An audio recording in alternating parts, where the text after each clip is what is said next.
It took 3 overtimes for the Red Raiders to walk out of Fort Worth with a W, and one of the key wide receivers joins us for a player profile. Men's basketball is officially in full swing. We sit down with the new interim head coach, Chris Walker, in the coach's corner, and we introduce you to a new Red Raider as part of our new series, In the Zone. And also, Red Raider baseball is hitting the field here in the fall. We tell you why that is important for their success in the spring. It's the Double T Insider. Let's go.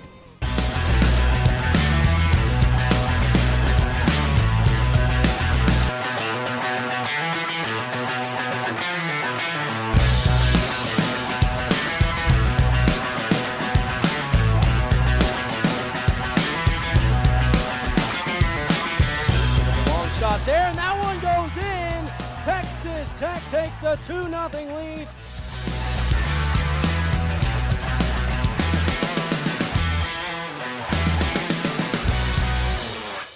The Double T Insider is brought to you by the Texas Tech University College of Media and Communication and is entirely produced by students of the college.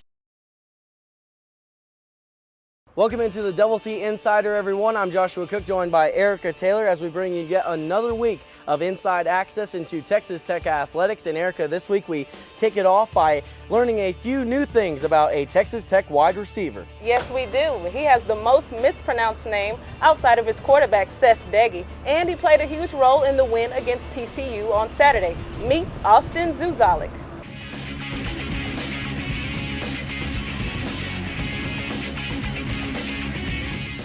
Austin Zuzalik, inside receiver, senior, Lubbock, Texas.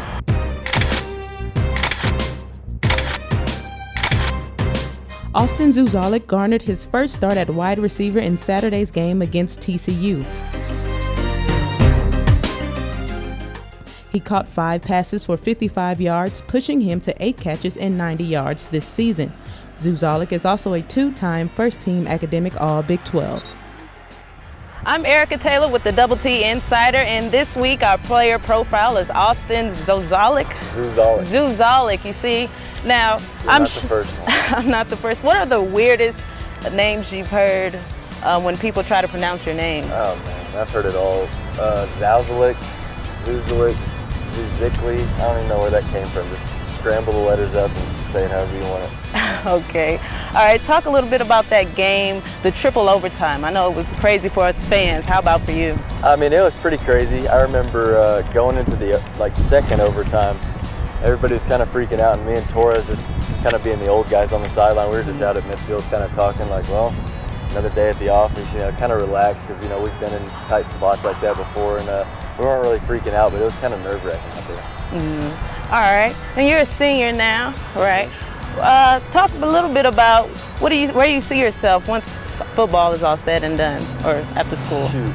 Once football is all said and done, I majored in energy commerce here, so I'm looking to kind of interview with some oil and gas companies and maybe start working in oil and gas, either Midland or Fort Worth, something like that, because it's kind of blowing up right now, and not a bad industry to be in. Okay, is there a favorite class that you have? Favorite class?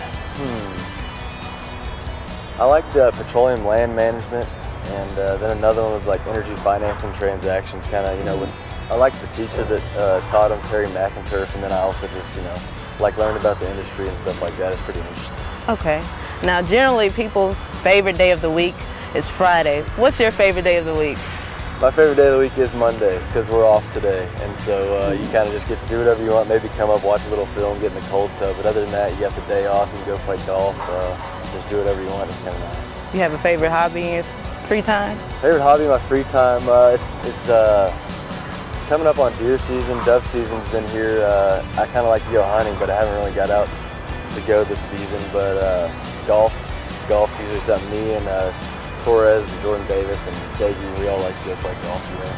All right. I think that'll do it for player profile for Double T Insider. I'm Erica Taylor with Austin Zuzalik. Coming up next, we sit down in a one-on-one interview with the new Red Raider basketball coach.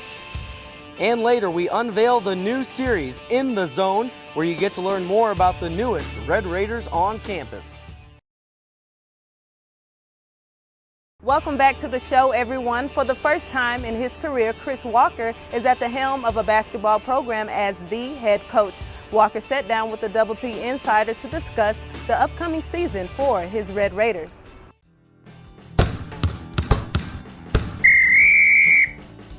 Welcome into the Coach's Corner on the Double T Insider. Joshua Cook now joined by Texas Tech interim head basketball coach Chris Walker. Coach, you've been at the helm of this program for a few weeks. How's it been going for you so far? It has been an experience. It's been gratifying to finally get an opportunity to realize a dream, and we've been working very, very hard, and we're looking forward to the season. What has been the biggest challenge? I know there's been a ton of challenges, a lot of change over the last few weeks, but what's been the biggest challenge that you've had to overcome since taking over this program?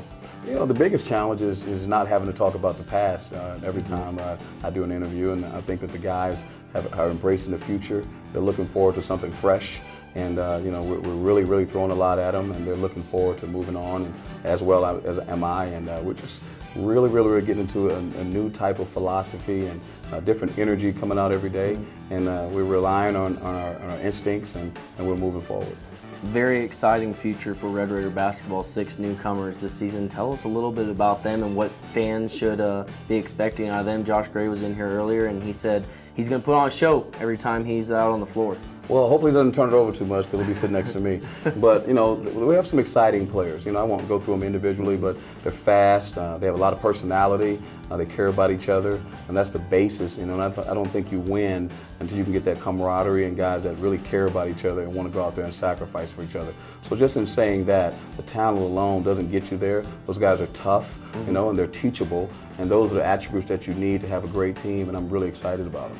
How excited are you about the returners that you are bringing back? Jordan Tolbert, Jay Crockett, the guys that have had experience, maybe for these new guys to kind of look up to them? They're the glue. You know, I really think they're the glue. They've played in Big 12 games. They have a vast amount of experience, and they can, you know, teach these guys, you know, as they're going through the wars, these young pups who think they're just going to run in and just run through the wall. They don't understand that the Big 12 is a very, very physical league, very tough league with 5 Final Four coaches, me being a new coach myself. So it's going to be a learning experience for all of us. But the bottom line is we're going to have a great energy, we're going to have a great attitude, and we're going to attack this thing with passion. Looking towards this season, what is your expectations for this first part of the season? What should fans be on the lookout for? Well, I'll tell you this, I don't worry about losing. You know, we're going to stay true to our cardinal principles. We're going to play hard, we're going to play together, we're going to play smart, and we're going to play with pride. And that's the number one thing we're going to do. And along with that, we're going to play for the name on the front of the jersey. And if we do that and give it up for 40 minutes every time we walk on the floor, we'll just let the win-loss be what it is. But at the end of the day, we're not worried about that. You know, others may look at that, but that's not how we're judging ourselves. We're judging ourselves by how hard we play for each other. Getting away from the basketball court, noticed your players out at the Race for the Cure and also at the football game. What's it like getting out in the community and really getting that community participation with the team? I mean, it's very important. I mean, sometimes these athletes, you know, people consider them spoiled brats, and you have to really instill them that there's something special about serving a cause greater than self. And once you can teach them that, that will carry over to the court. And I also like to tell my players, you never know who's going to meet you for the first time. It could be a little kid who looks up to you. It could be a potential season ticket holder. But that's not the reason to do it. The reason is every person deserves a decent amount of respect, and I want my guys to be respected, and I want people to come to the games not just because they love Tech, but because they love our players and what they stand for. Final question, what should someone know about Coach Walker that they don't know about right now? Ah, man. I was born on Christmas Day, but don't look at the year. That's what they should know. Okay. All right, big thanks to Coach Walker, and don't forget to come out to Red Raider basketball. Support the Red Raiders in their new uniforms as well. That does it for the Coach's Corner here on Double T Insider. Great. In the Coach's Corner, Chris Walker talked about some of the newest faces on the Red Raider basketball team, and now we introduce you to one of those new Red Raiders in our new series, In the Zone.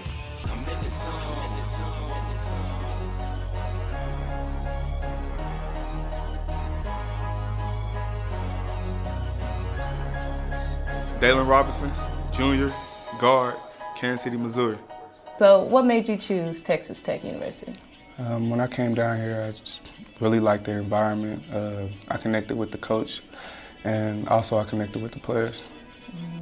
All right, since you've been in Lubbock so far, you had any favorite hangout spots maybe?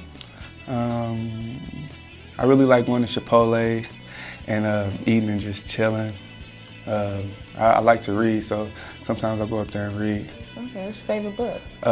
Right now, it's this basketball book about a young kid growing up not having a family really, and just doing a lot of stuff on his own. And I just think it relates to me a little, sort of, so I like to read. Okay. Awesome. All right, what's one word that best describes your game? Fast. Okay. How fast can you go up and down the court? Probably 8, 9 seconds. 8, I don't know. I've never tested that. Okay, well that's pretty fast. I think that's fast. All right, before the start of games, especially in your JUCO days, did you have a common routine that you used to do? I like to listen to J. Cole, this rapper. He got some sort of inspirational songs, so I like to listen to him. I also listen to a lot of gospel songs, but it's only a few I listen to before the game. Okay, and let's see. All right, your name is Daylon.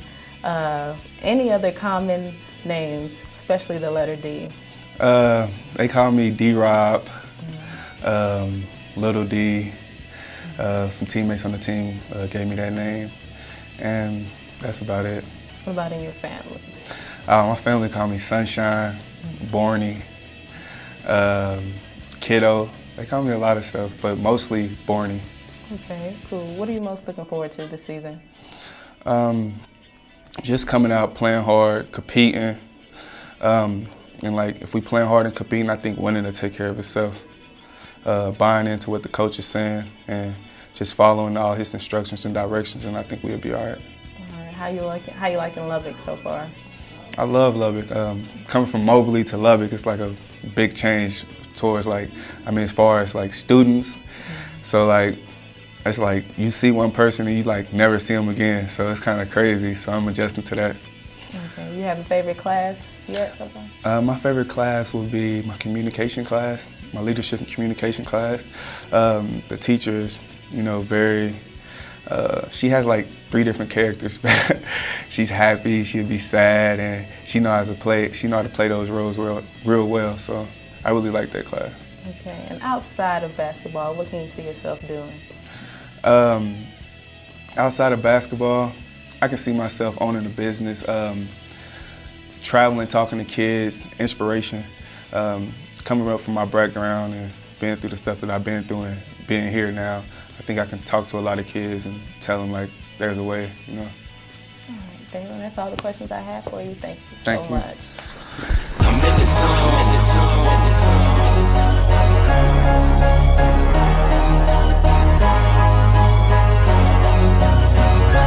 After a quick timeout, we'll let you know what's coming up next for Texas Tech Athletics this week.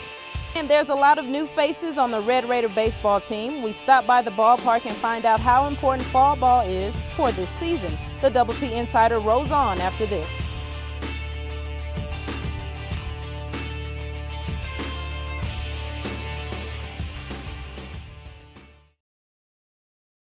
Welcome back to the show, everyone. It might be only fall, but Texas Tech baseball is already starting preparations for their season, as you can see right behind me. With 32 new faces wearing the red and black, there has to be a lot of work done before February 15th when Texas Tech opens the regular season here at Dan Law Field. Blake Silverthorne has the story. The Red and Black Series kicked off fall ball Monday night at Rip Griffin Park. The Black team walked away with the win, finishing off the Red team 3-0. Tim Tadlock, the first-year manager for the Red Raiders, had this to say. It's hard to group them all together. I mean, there's probably about half that have been, what they are, which is what you really want to get out of them. You just want them to be what they are, not anything more, not anything less. And then there's some that hadn't been what we thought they are. With only 8 players returning to the Red Raider roster, Tadlock knows there is a lot of work to do before this team is ready for spring baseball. A lot of times things change between fall and spring, but I think the effort's there from all of them. Just don't think right now it's not clicking for a few of them. The pitching staff is led by junior Trey Mossick. Mossick struck out 6 batters in just over 3 innings and was excited about taking the mound once again in a game day situation. Yeah, it's huge. We've been scrimmaging for, I think, 5-6 weeks now. And finally get out here and get a true game day atmosphere. It's huge. Don't want guys coming in on opening day and just finally getting their feet wet. It's really good to get a series like the Red and Black series in, where guys, they know just the game day atmosphere and what's all going on. it's not a big league pitching staff. When you start talking about roles, you're not playing 150, 162 games, So you don't necessarily have to have set roles in that bullpen like you would in a big league game. Returning right-handed pitcher Andre Wheeler was on the mound on Monday night for the Red team and had 4 strikeouts in 2.1 innings. As a returning member to the team, he knows how important this game can be to incoming players. I think it's great for everybody. For the freshmen, they get to see a real game atmosphere, and before they have to in the spring. So I think that helps out a lot. For the Double T Insider, I'm Blake Silverthorne. With the show winding down, let's give you a quick preview of what's coming up for Texas Tech athletics. Lady Raider golf team travels to Wilmington, North Carolina this weekend, competing in the Landfall Tradition Tournament. It's the last tournament of the fall for the team before returning to the links in the spring. Red Raider Cross Country starts off the weekend at 10 a.m. on Saturday as they travel to Austin for the Big 12 Championships. It marks the team's final tune-up before the NCAA Mountain Regional Championships on November 9th in Fort Collins, Colorado. On the gridiron this week, Texas Tech football looks to upset another top 5 ranked opponent as the Red Raiders travel to the Little Big Apple, taking on the number 3 Kansas State Wildcats. Red Raiders enter the game at 6-1 overall this season and 3-1 in Big 12 play, while the Wildcats remain unbeaten, sitting atop the Big 12 Conference at 7-0 and 3-0 in conference play. Kickoff is set for 2:30 p.m. and the game can be seen nationally on Fox. Also on Saturday, the Red Raider volleyball team welcomes the West Virginia Mountaineers into the USA. Tech defeated West Virginia 3-1 on October 13th in Morgantown. The match is set for a 6 p.m. first serve, and you can hear live play-by-play of it on KTXT The Raider 88.1 FM. And on Monday, the Red Raider golf team tees off in its final tournament of the fall as they travel to Dallas for the Royal Oaks Intercollegiate, and the tournament wraps up on Tuesday. Also on Monday and Tuesday, the Red and Black Series continues at Dan Law Field at Rip Griffin Park. First pitch for Monday's game is set for 6 p.m. and Tuesday's is set for 3 p.m. There's no charge to come to watch these games. On Thursday, after wrapping up the regular season, the Red Raiders soccer team travels to San Antonio for the Big 12 Championships. Seedings for the tournament to be announced early this week. On Friday, the men's and women's tennis teams compete in their final tournaments of the fall. The Red Raiders travel to Austin to compete in the Texas Fall Invitational, while the Lady Raiders travel to Albuquerque, New Mexico to compete in the New Mexico Invitational. Well, that does it for our show this week. Thanks for watching. And be sure to tune in next week as we take an inside look into the brand new soccer facility here at Texas Tech. And also go on Facebook, search for Double T Insider and like our Facebook page and never miss another episode again. For Joshua Cook, I'm Erica Taylor. Have a great week, everyone.